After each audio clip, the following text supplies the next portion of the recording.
Mercedes-Benz, one of the leading luxury car manufacturers, is still feeling the heat in the electric vehicle market. The company has reported a challenging third quarter as heavy price cuts and supply chain issues put pressure on their earnings.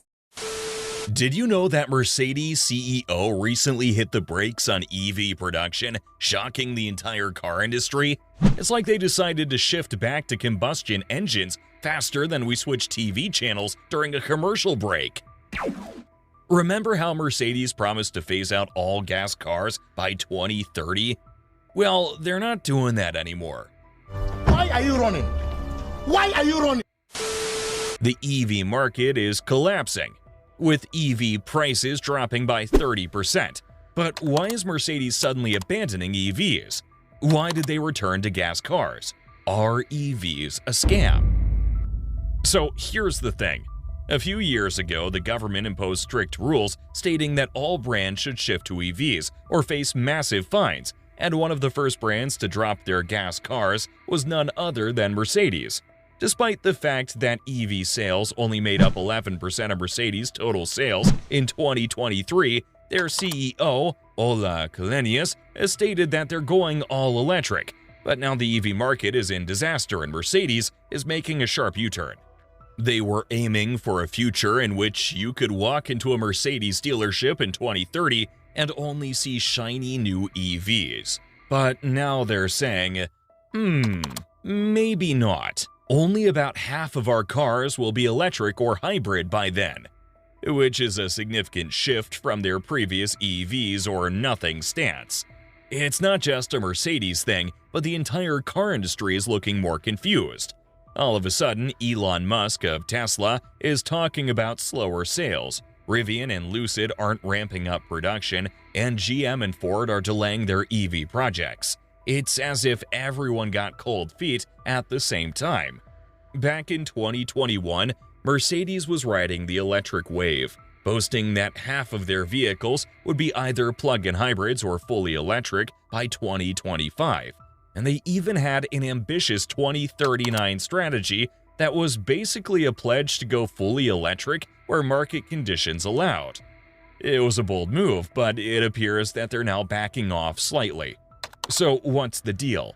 Now, in their latest chat with investors, Mercedes is playing it a little safer, saying hybrids and EVs will hit a 50% mark in the second half of the 2020s, but only where market conditions allow. And here's the kicker.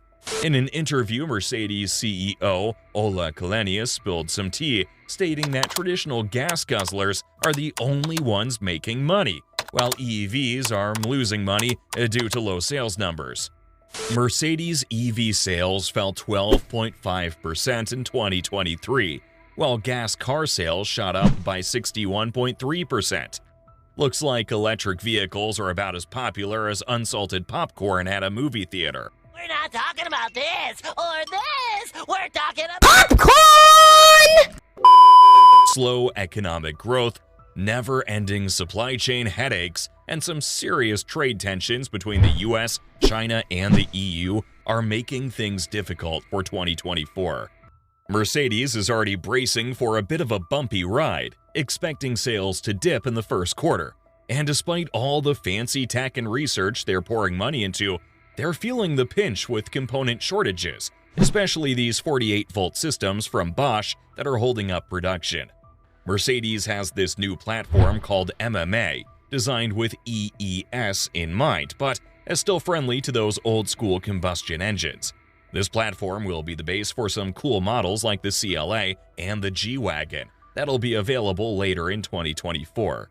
Mercedes is backpedaling on EVs due to a significant threat from China, which has caused Tesla to be concerned. More on this later. But first, let me tell you about a few other brands. Ford has been slashing prices on their Mustang Mach-E faster than a Black Friday shopper fighting for the last TV. They're offering $8,000 off because January sales were down. And they're even cutting back on their F-150 Lightning pickup truck production. Here's where it gets even juicier. The Biden administration is catching on to the whole maybe we were too ambitious with the EV push vibe. There's talk that they'll ease up on forcing car companies to sell more EVs, pushing those targets back past 2030. The original plan was to have 67% of new cars be electric by 2032, but it now appears to be as ambitious as our New Year's resolutions. Maybe we'll have 67% EVs by 2032, or by 3032. Here's where it gets even more shocking. Honda scrapped a massive $5 billion plan to make EVs, leaving investors in disbelief. They had teamed up with General Motors to develop affordable EVs, but now all plans are off. Speaking of GM, even its CEO, Mary Barra, has stated that making EVs cheaper will be impossible. Oh, and by the way, what's Mercedes' top rival company doing? I'm talking about BMW, and let me tell you, BMW's CEO has just revealed something that could put them ahead of Mercedes forever. They're going all in on hydrogen, like they just found a cheat code in the car industry game. BMW CEO Oliver Zipa believes hydrogen engines will revolutionize the world. The company is exploring hydrogen fuel cell vehicles, or HFCV, with a range of up to 800 miles. BMW's recently unveiled the BMW iX5 Hydrogen, one of 3 hydro heroes that the company plans to unleash in 2024. This SUV is not just about being green, it's also about nailing performance. With over 400 horsepower under the hood and a 0 to 60 sprint in 6 seconds, it's no slouch. Now, let me explain why Mercedes returned to combustion cars.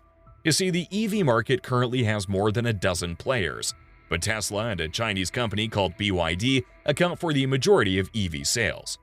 What's even crazier is that BYD just made a shady play to control the US market and destroy all of our EV brands.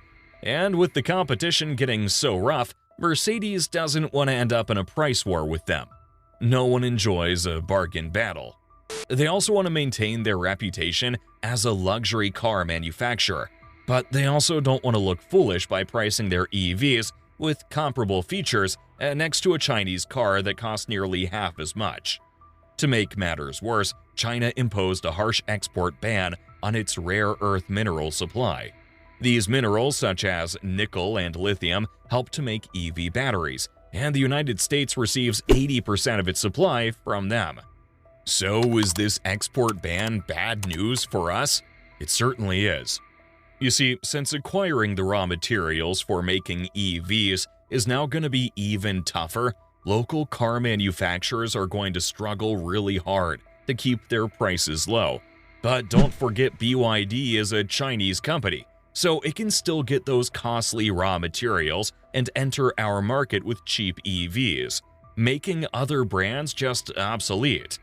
These trade tensions are giving the car industry more drama than a classic soap opera.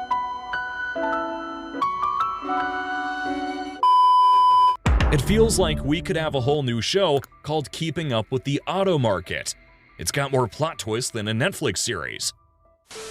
Now let's talk about reliability. Remember how we thought EVs would be less of a nuisance because they have less moving parts? Well, it turns out they have their own set of problems. We're seeing a lot of recalls from major players in the EV industry. Tesla had to recall over 1 million vehicles due to autopilot difficulties, and GM is not off the hook either, with their Bolt EVs catching fire after crashes. Even Ford had to recall a large number of Mustang Mach-E's because of battery difficulties. Now, fixing an EV isn't as simple as going to your local mechanic.